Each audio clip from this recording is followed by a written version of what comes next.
Good morning my dear students.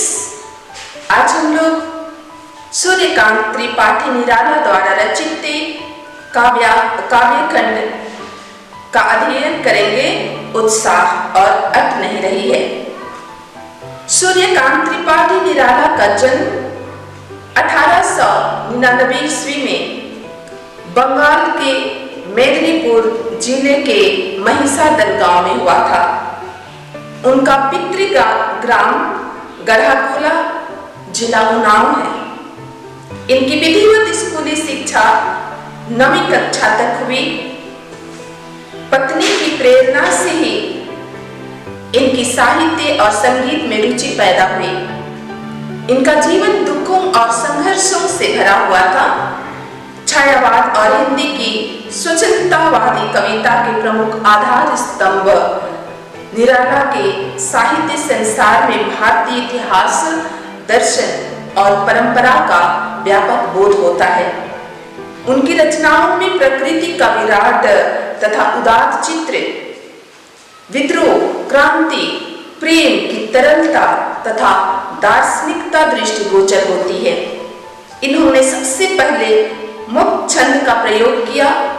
एक ओर इनकी कविताओं में शोषित, उपेक्षित, पीड़ित और प्रताड़ित जन के प्रति गहरी सहानुभूति है, वहीं शोषक वर्ग और सत्ता के प्रति आक्रोश का भाव भी दृष्टिगोचर होता है। प्रमुख रचनाओं में परिमल, गीतिका, अनामिका, तुलसीदास, कुकुरमुत्ता, अणिमा, नैपत्य, बेला, अर्चना, आराधना, गीत कुंज इत्यादि हैं। इनका संपूर्ण साहित्य निराला रचनावली के 8 खंडों में प्रकाशित है। काव्यांश हम लोग देखेंगे। उत्साह। बादल गरजो घेर घेर घोर गगन, धाराधर ओ ललित ललित काले घुंघराले, बाल कल्पना के से पाले, विद्युत छवि उर में कवि नवजीवन वाले, वज्र छिपा नूतन कविता फिर भर दो।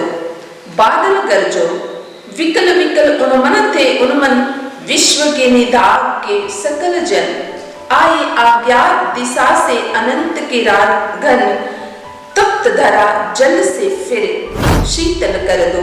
बादल गरजो।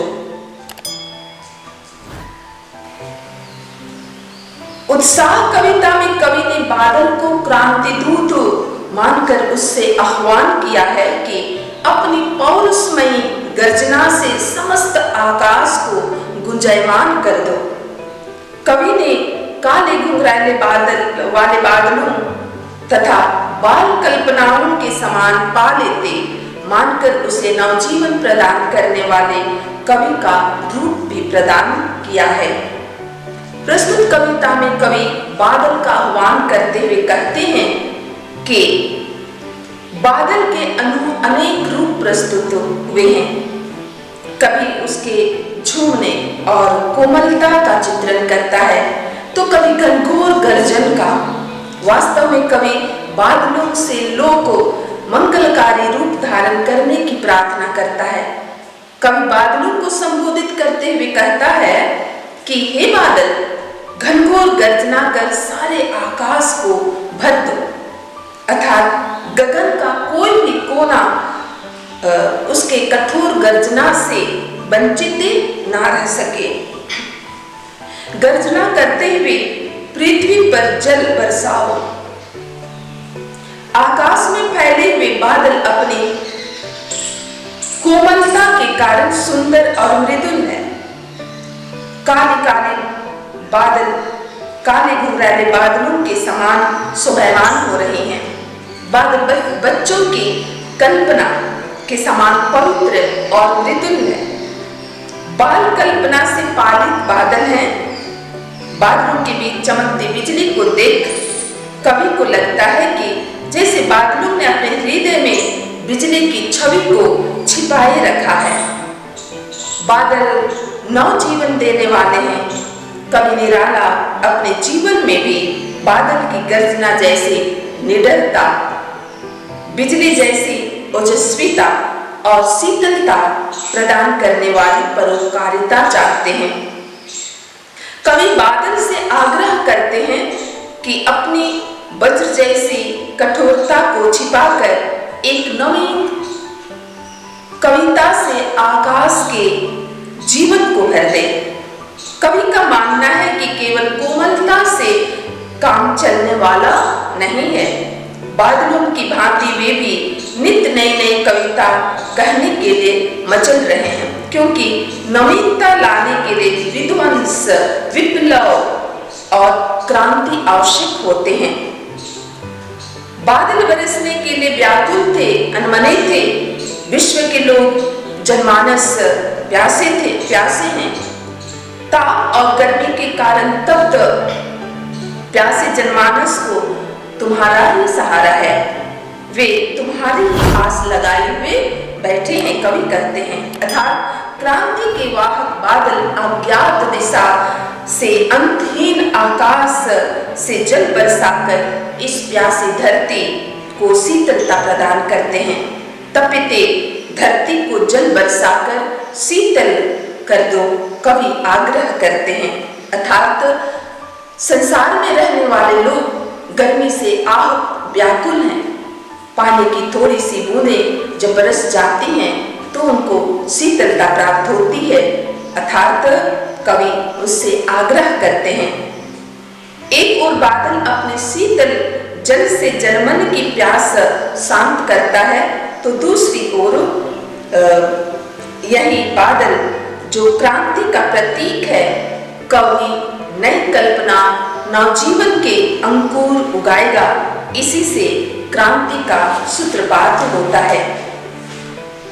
काव्य सौंदर्य में हम देखें संस्कृत निष्ठ खड़ी बोली है, काले घुंघराले में मानवीकरण अलंकार है, बाल कल्पना के से पाले में उपमा अलंकार है, घेर घेर घोर आए अज्ञात में अनुप्रास अलंकार है, घेर घेर ललित ललित में पुनरुक्ति प्रकाश अलंकार है, संगीतात्मकता है, संबोधनात्मक शैली में व्यक्त किया गया है, खड़ी बोली में ओजपूर्ण प्रस्तुति है, आह्वान गीत है, प्रतीकात्मक शैली है, रचना में मुक्त छंद का प्रयोग हुआ है। बादल को कवि रूप में दर्शाने के कारण यह मानवीकरण अलंकार की छटा भी दिखाई देती है। दूसरी कविता है अट नहीं रही है। अट नहीं रही है आभा फागुन की तन सट नहीं रही है। कहीं सांस लेते हो घर घर भर देते हो, उड़ने को नभ में तुम पर पर कर देते हो। आंख हटाता हूँ तो हट नहीं रही है, पत्तों से लदी डाल कहीं हरी कहीं लाल, कहीं पड़ी है उर में मंद गंध पुष्पमाल, पाट पाट शोभा श्री पट नहीं रही है। पंक्तियां हमारी पाठ्य पुस्तक क्षितिज के अंतर्गत संकलित निराला जी की कविता अट नहीं रही है से उद्धृत है, और इस कविता में कवि ने धरती के वातावरण में सब ओर फैली फागुन के मौसम की सुंदरता और मादकता का वर्णन किया है। फागुन के आने से धरती के परिवेश में उत्पन्न शोभा और उल्लास का वर्णन करता हुआ कवि कहता है, फागुन की चमक धरती की परिवेश में समा नहीं रही है।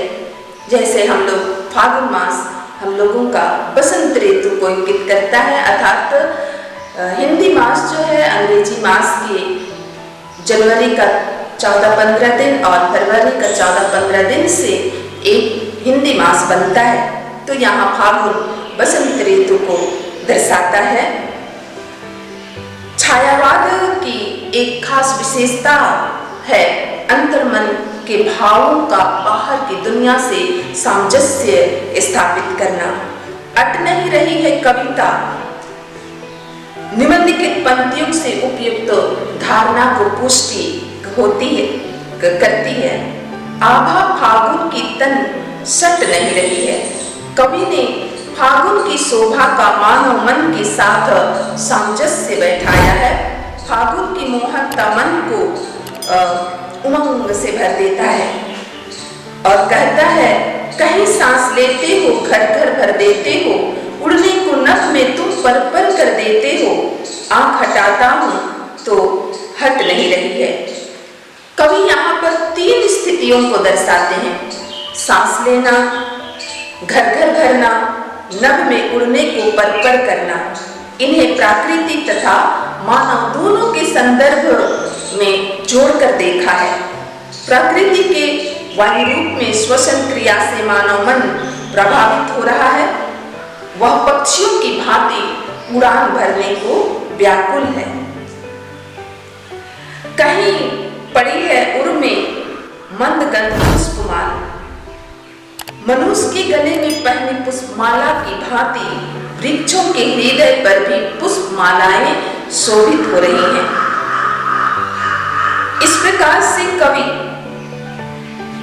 यहाँ पर फागुन की चमक धरती की परिवेश में समा नहीं रही है, उसका वर्णन करते हुए कहते हैं कि धरती के प्राकृतिक परिवेश से रूपी शरीर से फागुन की गुलाबी दमक कर उड़ी जा रही है। ओ मादक फागुन, तुम कहीं तो सांस लेते हो, कहीं लोगों के मन में सुखद कल्पनाओं के पंख लगाकर उन्हें अपने कुसुमित कल्पनालोक में उड़ने पर मजबूर कर देते हैं। चमक धरती की परिवेश में नहीं समा पा रही है। धरती के प्राकृतिक परिवेश रूपी शरीर से फागुन की गुलाबी दमक रही है। कवि कहते हैं, ओ मादक फागुन, तुम कहीं तो सांस लेते हो, कहीं लोगों के मन में सुखद कल्पनाओं के पंख लगाकर उन्हें अपने कुसुमित कल्पनालोक में उड़ने पर मजबूर कर देते हो। जहां कहीं देखता हूं सर्वत्र तुम्हारी ही शोभा दिखाई पड़ रही है। वह नंजरों से ओझल ही नहीं होती, हटती ही नहीं। डाले पत्तों से लदी हुई तो कहीं लाल तो कहीं हरी दिखाई देती है। कहीं किसी के हृदय पर पुष्पों के गंधमय सुगंधमय माला सुशोभित हो रही है, अर्थात पौधे पुष्पों से लदे हुए हैं। स्थान स्थान पर सब कहीं तुम्हारी ही शोभा राशि धरती के प्राकृतिक के परिवेश में फैली हुई है, अर्थात बसंत ऋतु की सौंदर्यता का अपूर्व चित्रण यहाँ पर कवि करते हैं। फागुन मास में प्रकृति के सौंदर्य को भीतर ना समाते दिखाकर बाहर उजागर करके उसके स्वरूप को व्यापक किया है। समस्त प्रकृति फल फूलों से लद गई है और सारा वातावरण पुष्पित और सुगंधित हो जाता है। सृष्टि का कण कण उत्साह और उमंग से भर जाता है। इस प्रकार कवि अट नहीं रही है कविता का